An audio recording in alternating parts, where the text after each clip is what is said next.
Buckle up. It's going to take a minute, but it's going to be worth it. I promise you. Glasses are coming off of this. That's how important it is. Just kidding. Um, so I've been rereading the Dragonlance books. If you pay attention to my social media feed, you've probably seen that. People ask me what order to read them in. I covered this in another video, but it's simple. Chronicles, then Legends, then you kind of can feel your way through the whole series. There's 200 plus books now, I think. I am reading them in an order that they sort of came out in. So like I read Chronicles first and Legends second, and then I just finished Tales.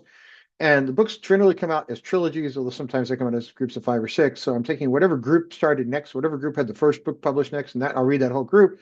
Then I'll go back and read another group, and so on and so on. So I read Chronicles and Legends and just finished Tales. Tales is a collection of short stories, and these are the books that kind of get some hate on occasion because people say, well, they're not up to the quality of the previous books. There's short stories written by a lot of different people. So I think what you get is people with a lot of different voices, as some voices don't resonate with certain readers, some do. I happen to like the voices in the book. Some of them are much better than others. You do get a difference in quality in the storylines, and different authors are just certain people like different authors better than others. There's certain authors I love, certain authors I can't stand, just the way life works.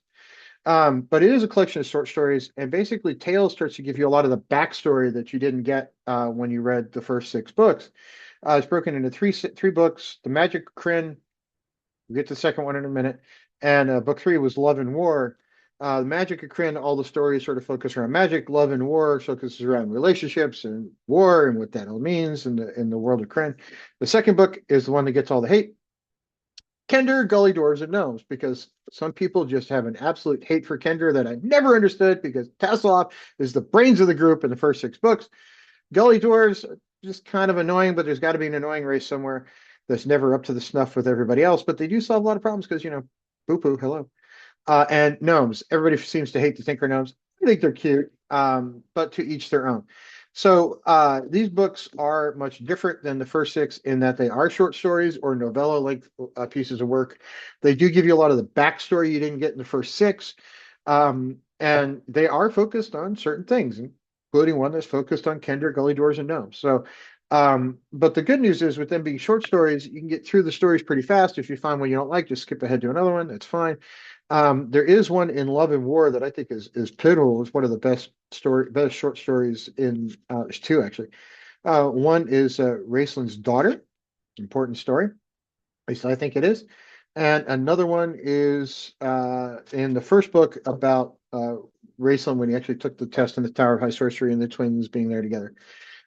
These 3 books, I think, would I say they're must reads for the world of Krynn? Probably not. They're not must reads, but these are certainly decent reads. They're great summer reads. Sit up by the pool, flip through, enjoy yourself, whatever it is you're doing this summer, while you're waiting for the next World Cup game. By the way, no Scotland, no party. I'm sorry those guys went home, man. We got to bring you back. I'd love to have like the Tartan Army show up to a Dallas Cowboys game and follow the team around and pump them up, man. We got to get that kind of energy going this year. Come on, Cowboys, please. I beg you. So anyway, these 3 books, not necessarily must reads in the world of Krynn, but they are definitely something I enjoyed. So now next up is Heroes, starting with The Legend of Huma by Richard Knack, great writer.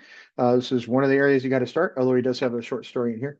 Early on in his career, I don't know if this is really where he got to start, but it was very early on in his career. So we'll see you on the next video, and keep reading, man. These books are great. If they're not your cup of tea, that's great. Find something you enjoy reading.